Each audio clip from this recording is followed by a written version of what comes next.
दोस्तों अस्सलाम वालेकुम, नमस्कार। एक ऐलान बड़े ज़ोरों शोरों से तमाम मीडिया की सुर्खी बना हुआ है कि अमेरिका और ईरान जंग बंद हो गई। हालांकि ये आधा सच है।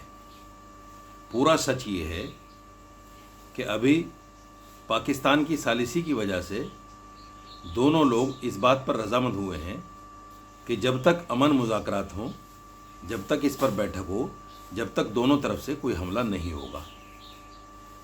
ईरान भी इस बात पर राज़ी हो गया कि अबनाए हुर्मुज़ को हम खोल देंगे। दूसरे अमेरिका ने भी ये कह दिया कि हम अब हमला ईरान पर नहीं करेंगे। ईरान इस पर रजामंद हुआ कि अगर अमेरिका हमारे ऊपर हमला नहीं करेगा तो हम भी हमला नहीं करेंगे। लेकिन इसको जंगबंदी नहीं कहा जा सकता।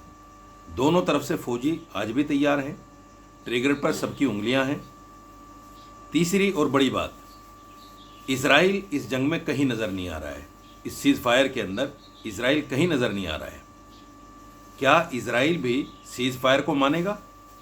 आज तक जो उसका ट्रैक रिकॉर्ड रहा है वो सीज़ फायर को नहीं मानता। अमन मुज़ाकरात होते रहते हैं और वो हमले करता रहता है।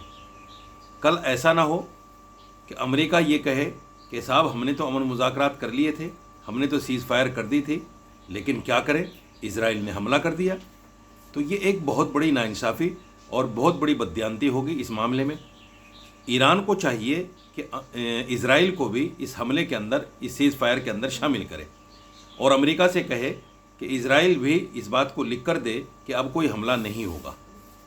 ईरान ने इन शर्तों के लिए तीन चार चीज़ें रखी हैं सीज़ फायर के लिए, और वो 3-4 चीज़ें क्या हैं? सबसे पहले उसने कहा कि अमरीकी पाबंदियाँ जो हमारे ऊपर हैं वो ख़त्म हो। ख़ित्ते के अंदर जितने अमरीकी फ़ौजी हैं वो तमाम के तमाम निकलें, यानी अरब देशों में जहाँ भी अमरीकी फ़ौजी हैं, जो उसके अड्डे हैं वो सब ख़त्म हो। जो हमारा नुकसान हुआ है जंग के अंदर उसका हमें मुआवजा मिले। और चौथी और बड़ी शर्त ईरान ने ये रखी है कि ये हमारा जो न्यूक्लियर प्रोग्राम है उस प्रोग्राम को मंजूर किया जाए। मैं समझता हूँ ये एक ऐसी शर्त है जो इजराइल और अमेरिका को मंजूर नहीं होगी। जब अमन मुज़ाकरात होंगे, और ये करीब 10 अप्रैल के आसपास अमन मुज़ाकरात होने हैं, बैठकें होनी हैं, उसमें क्या फ़ाइनल होगा? क्या अमेरिका इन सारी पाबंदियों को मानेगा? अगर नहीं मानेगा तो फिर जंग शुरू हो जाएगी। और अगर मान लेगा, जिसकी उम्मीदें बहुत कम हैं, क्योंकि अमेरिका बार बार अपनी बातों से घूम जाता है, बार बार अपनी बातों से फिर जाता है, बार बार कभी कुछ कहता है, कभी कुछ कहता है। अब भी ईरान को अमेरिका पर ज़्यादा भरोसा नहीं करना चाहिए, चूँकि उसके साथ में इजराइल भी है और इजराइल की रजामंदी सीज़ फायर पर बहुत ज़रूरी है। इजराइल भी लिख कर दे, अमेरिका भी लिख कर दे, फिर भी उन पर 100% इत्मीनान नहीं किया जा सकता। ईरान को चाहिए सतर्क रहे, होशियार रहे, और कभी भी इस सीज़ फायर के होने के बाद भी अगर ये सीज़ फायर 10 अप्रैल के बाद हो जाती है तब भी गाफिल ना हो और ये सोच कर ना बैठ जाए कि अब तो सीज़ फायर हो गई। इन दोनों का ट्रैक रिकॉर्ड बहुत अच्छा नहीं है। ये जंगबंदी के नाम पर हमले करते रहते हैं। फ़लस्तीन में जो कुछ हुआ सारी दुनिया ने देखा, आपने भी देखा।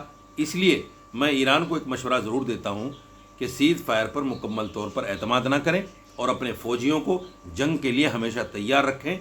जैसे ही कोई बात हो फौरी तौर पर उसका कड़ा विरोध, कड़ा जवाब उसका दिया जाए, ताकि अमेरिका और इजराइल की जो चालें हैं वो हर वक्त और बर वक्त नाकाम होती रहें। बहुत शुक्रिया।